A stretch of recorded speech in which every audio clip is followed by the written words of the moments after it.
ಒಂದು ಕತ್ತಲೆ ಕೋಣೆ, ಟೇಬಲ್ ಮೇಲೆ ಕೋಟಿ ಕೋಟಿ ಹಣ, ಎದುರುಗಡೆ ಒಬ್ಬ ಕ್ರೂರ ಮಾಫಿಯಾ ಡಾನ್, ಮತ್ತೆ ಅವನ ಕಣ್ಣಲ್ಲಿ ಕಣ್ಣಿಟ್ಟು ನಗುತ್ತಿರುವ ಒಬ್ಬ ಪೊಲೀಸ್ ಆಫೀಸರ್. ಕಲ್ಪನೆ ಮಾಡಿಕೊಳ್ಳಿ, ನಿಮ್ಮ ಪ್ರಾಣ ಪಣಕ್ಕಿಟ್ಟಿರುವಾಗ ನೀವು ಹಣದ ಬಗ್ಗೆ ನೆಗೋಷಿಯೇಷನ್ ಮಾಡ್ತೀರಾ? ಇದು ಬರೀ ಗನ್ ಮತ್ತು ಬುಲೆಟ್ಗಳ ಆಟವಲ್ಲ, ಇದು ಪಕ್ಕಾ ಮನಿ ಗೇಮ್. ಅಮರಾವತಿಯ ಆ ಕಳೆದು ಹೋದ ನಿಧಿ ಕೇವಲ ಬಂಗಾರವಲ್ಲ, ಅದು ಅಧಿಕಾರ ಮತ್ತು ಹತೋಟಿಯ ಸಂಕೇತ. 15 ವರ್ಷಗಳಿಂದ ಒಂದು ಸಾಮ್ರಾಜ್ಯವನ್ನೇ ಕಟ್ಟಿಹಾಕಿರೋ ಆ ನಿಧಿಯ ರಹಸ್ಯ ಏನು? ಒಬ್ಬ ಚಾಣಾಕ್ಷ ವ್ಯಕ್ತಿ ಸಿಸ್ಟಮ್ ಅನ್ನ ಹೇಗೆ ಮ್ಯಾನಿಪುಲೇಟ್ ಮಾಡಿ ಸಂಪತ್ತನ್ನ ಸೃಷ್ಟಿಸಬಹುದು ಅನ್ನೋದಕ್ಕೆ ಈ ಸಿನಿಮಾ ಒಂದು ಬೆಸ್ಟ್ ಎಕ್ಸಾಂಪಲ್. ಸೀಟ್ ಬೆಲ್ಟ್ ಹಾಕೊಳ್ಳಿ, ಯಾಕಂದ್ರೆ ಇವತ್ತು ನಾವು ಅವನೇ ಶ್ರೀಮನ್ ನಾರಾಯಣ ಸಿನಿಮಾದ ಮರೆಯಾಗಿರೋ ಬಿಸ್ನೆಸ್ ಸ್ಟ್ರಾಟಜಿಗಳನ್ನ ಬಿಚ್ಚಿಡ್ತಾ ಇದ್ದೀವಿ. ಕಥೆಯ ಒಳಗಡೆ ಹೋಗೋದಕ್ಕೂ ಮುಂಚೆ ಒಂದು ಇಂಟ್ರೆಸ್ಟಿಂಗ್ ವಿಷಯ ಹೇಳ್ತೀನಿ ಕೇಳಿ. ಸಿನಿಮಾದಲ್ಲಿ ಅಬೀರರು ಆ ನಿಧಿಗಾಗಿ 15 ವರ್ಷ ಕಾಯ್ತಾರೆ. ಇದನ್ನ ಬಿಸ್ನೆಸ್ ಭಾಷೆಯಲ್ಲಿ ಸಂಕ್ ಕಾಸ್ಟ್ ಫ್ಯಾಲಸಿ ಅಂತಾರೆ. ಅಂದ್ರೆ ನೀವು ಒಂದು ಲಾಸ್ ಆಗೋ ಪ್ರಾಜೆಕ್ಟ್ನಲ್ಲಿ ಆಲ್ರೆಡಿ ತುಂಬಾ ಟೈಮ್ ಮತ್ತು ದುಡ್ಡು ಇನ್ವೆಸ್ಟ್ ಮಾಡಿದ್ದೀರಿದ್ದೀರಾ ಅನ್ನೋ ಒಂದೇ ಕಾರಣಕ್ಕೆ ಅದು ವರ್ಕ್ ಆಗಲ್ಲ ಅಂತ ಗೊತ್ತಿದ್ರೂ ಮತ್ತೆ ಮತ್ತೆ ಅದನ್ನೇ ಮಾಡೋದು. ಮಾರ್ಗನ್ ಹೌಸೆಲ್ ಬರೆದ ದ ಸೈಕಾಲಜಿ ಆಫ್ ಮನಿ ಅನ್ನೋ ಫೇಮಸ್ ಪುಸ್ತಕದಲ್ಲಿ ಒಂದು ಮಾತಿದೆ: ಹಣ ಮಾಡೋದಕ್ಕಿಂತ ಹಣವನ್ನ ಉಳಿಸಿಕೊಳ್ಳೋದು ಮತ್ತು ಅದನ್ನ ಸರಿಯಾಗಿ ಮ್ಯಾನೇಜ್ ಮಾಡೋದು ದೊಡ್ಡ ಕಲೆ. ಅಬೀರರು ಹಣದ ಹಿಂದೆ ಓಡಿ ತಮ್ಮ ಪವರ್ ಕಳೆದುಕೊಳ್ತಾರೆ.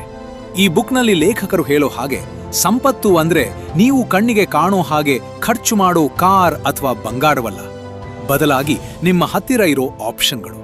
ಅಬೀರರ ಹತ್ತಿರ ಆಪ್ಷನ್ಗಳೇ ಇರಲಿಲ್ಲ, ಅವರದ್ದು ಬರೀ ಅಂಧಾಭಿಮಾನ.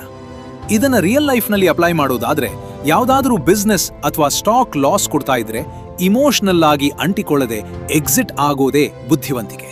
ಆದ್ರೆ ಈ ಸಿನಿಮಾದ ನಿಜವಾದ ಕಿಂಗ್ ಅಂದ್ರೆ ನಾರಾಯಣ.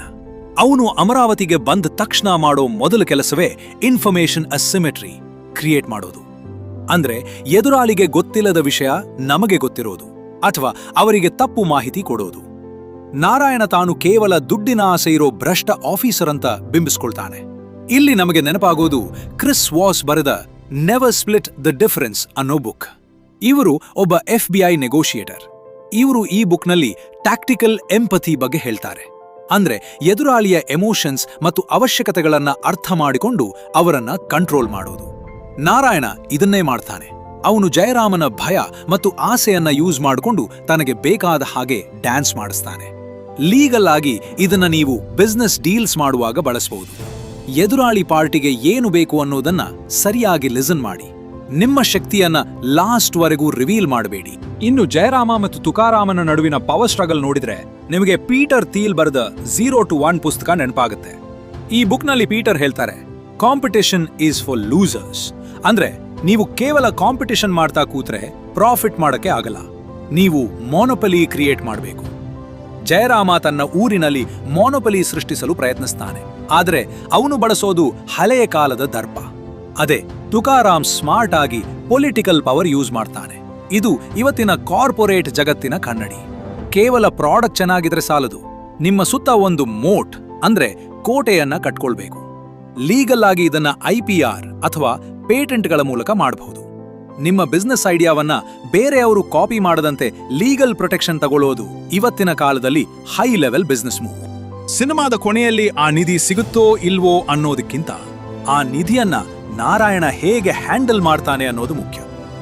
ಹಣವನ್ನ ಕ್ರಿಯೇಟ್ ಮಾಡೋದು ಒಂದು ಕಲೆ ಆದ್ರೆ ಅದನ್ನ ಸಮಾಜದಲ್ಲಿ ಸರಿಪಡಿಸೋಕೆ ಬಳಸೋದು ಮಾಸ್ಟರ್ ಸ್ಟ್ರೋಕ್. ಸೊ ಅತಿ ದೊಡ್ಡ ಪಾಠ ಅಂದ್ರೆ business and power is a game of patience.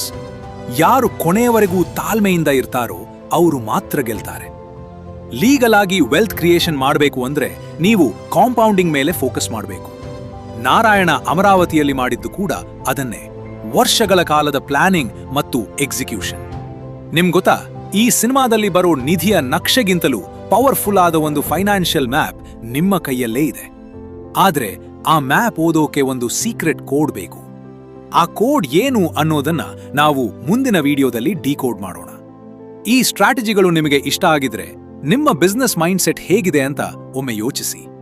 ಯಾಕಂದ್ರೆ ಅಮರಾವತಿಯ ನಿಧಿ ಸಿಗುತ್ತೋ ಬಿಡುತ್ತೋ, ಆದ್ರೆ ಈ ಪಾಠಗಳು ನಿಮ್ಮನ್ನ ಖಂಡಿತ ಒಬ್ಬ ಶ್ರೀಮಂತ ನಾರಾಯಣನನ್ನಾಗಿ ಮಾಡಬಲ್ಲವು.